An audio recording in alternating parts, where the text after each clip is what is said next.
kon démocratie mi ngi fi. kon kooku tey ji bu ñu ñëwee waxuma la sax ay mbirub local ak législative mais bu ñu ko dénkee réew war na ko mën a alors ci question bi une première ngeen dem ci élection est-ce que dina yomb ci gëm coalition gëm sa bopp. waaw xam nga ñun. d'autant plus que ñu xamee ne ay novice ngeen nag ay bleu ngeen ci terrain. meloon leen ni ñoom Nafissatou ak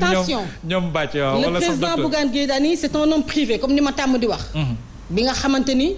ci mbirub business ak homme d'affaires la. mais yàlla du ko jox tamit ñoo xamante ni dañuy politique du ñu ay cuune. mooy ñu mu àndal justement mooy ñi mu àndal nous sommes des acteurs politiques. c'est clair. te wax dëgg neex yàlla dafa am foo xamante ni tubaab fakal la macha allah ñun dañ fa jaar. amit ay nit ñu baax. ay mag ñu baax ñoo xamante ni dañoo ŋànk li nga xam ne aussi mi ngi ci biir gëm sa bopp.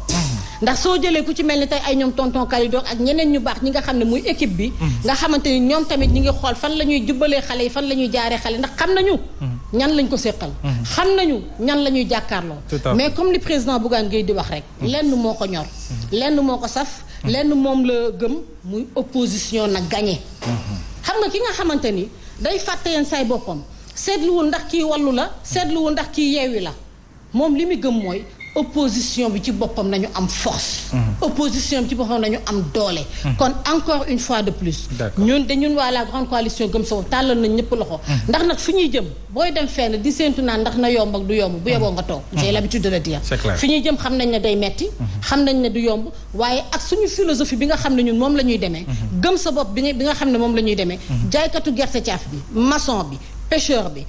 béykat bi ka nga xamante ni sax ma nga toog ca bopp koñ bi bu guddee muy garde koñ bi ñooñu ñëpp mooy gëm sa bopp dañ leen a soxla tàll nañ ñëpp loxo nañ ñëw fekk suñu ñu mën a liggéey mën na nag wàññi tuuti doole PDS mën a wàññi tuuti ñeneen doole est-ce que dina yomb ñu daal day avancer macha allah ayca ñu bëri ñu ngi leen waaw waa Benno Bokk Yaakaar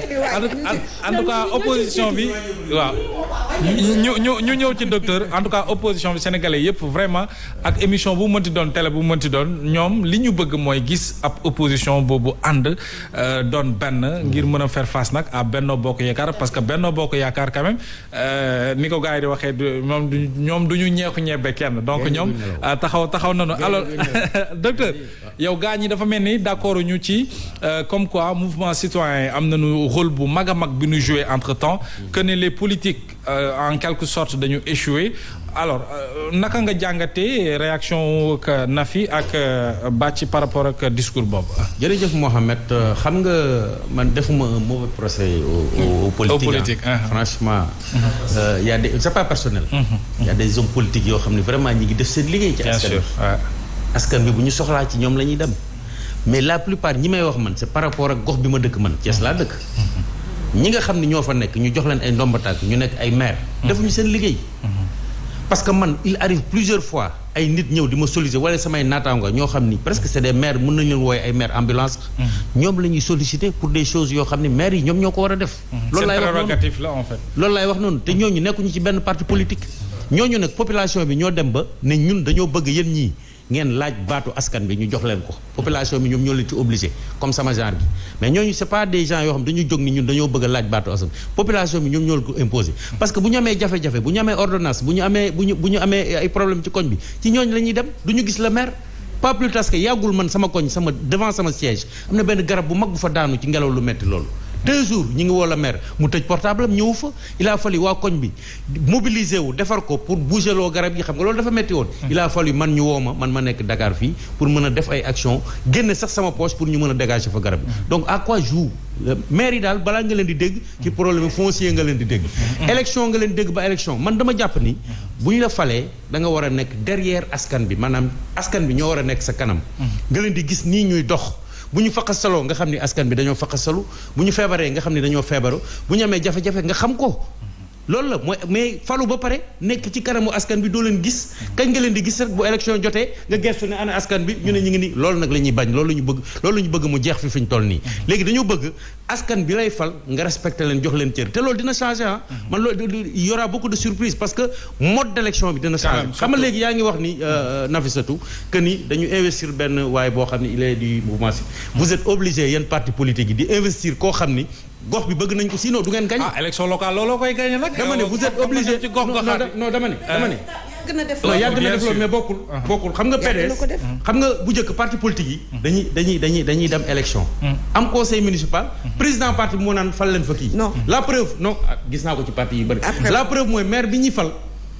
mais day def lu ko neex parce que population bi faluñu ko directement suffrage indirect la parce que moom day neex chefu parti bi rek mu ne kii lañ fay fal dal nañu ñun Thiès léegi nag du loolu yéen parti politique yi bu ngeen jëlee nit koo xam ne askan bi gisuñu seen bopp ci moom musul defal dara askan bi ngeen teg ko tête de liste duñ ko voter vous perdez même bu fekkee yéen vous êtes au pouvoir loolu laa bëgg a wax mën na leen ngeen bàyyi xel ni mode de sécurité dafa changé léegi xam nga kan la ñuy fal ki nga xam ne dañ koy gis bu ñu feebaree gis ko bu ñu sonnee gis ko bu ñu amee problème ci quartier bi gis ko kooku nag bu nekkee tête de liste ñu gis photo ni kooku la ñuy kooku d'accord léegi ñu ngi may wax ne waxtu bi jeex na mais Nafi am na loo bëgg a dolli par rapport ak li mu wax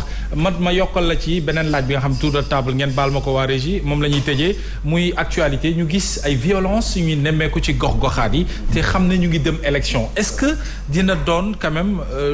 est-ce que nekkul tiitange ci bu ñu xamee ne intimidation yenn parti yi di songu ay acteurs politiques ci yenn gox yi est-ce que li xeeñ neex na comme on dit ci élection yu ñu jëm est-ce que du am jeexital par rapport ak fi ñu jëm baal ma rek ma wax ci benn 30 secondes gis nga ñun PDS en général toutes les élections kii même bi muy nekk proportionnel wala mode de scrutin bu nekk kiy jiite liste bi en général c'est le responsable local ñun en général loolooy am par exemple tu vas à chez docteur Cheikh Dieng forcément en général parce que on est structuré on sait que le président c'est rarement mais te loolu consensus lay doon par exemple am na gox yoo xamante ni en 2014 ñi fa nekkoon mënatuñu xëy na am nañ âge jamono Ablaye Wade la ñooñu dañuy jël benn ci jeune wala cadre yi jiital ko mais kooku mooy nekk le maire ñun tàmm nañ ñun ñu def candidat la celui tête de liste ou pas ça change pas grand-chose parce que dans la majorité des listes du PDS kiy jiite liste bi en général moom la ñu doon tànn parce que seen gox moom la ñu tànnoon ne ko yaay suñu yow la ñu gëm yow yaay jiite liste bi donc bu ñu demee mairie de facto en général dañ koy voter ñun problème boobu bëriwul en tout cas PDS c'est très rare nga gis le contraire ma bëgg wax itam sama frère bu épousé woo suñu idée mais Macky Sall nag épousé na ko li waree sax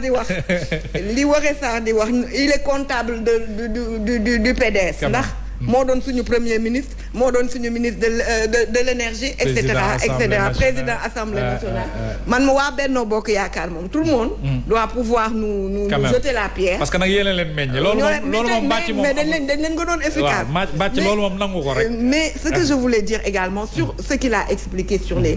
sur les partis politiques c'est vrai c'est absolument vrai politicien bi mën nga bañ a politique kay politique ëpp la njëriñ te kooku pourtant laajul dara ci gox goxaanam jàkka ja bu ñu soxlaa woo ko ASC bu ñu soxlaa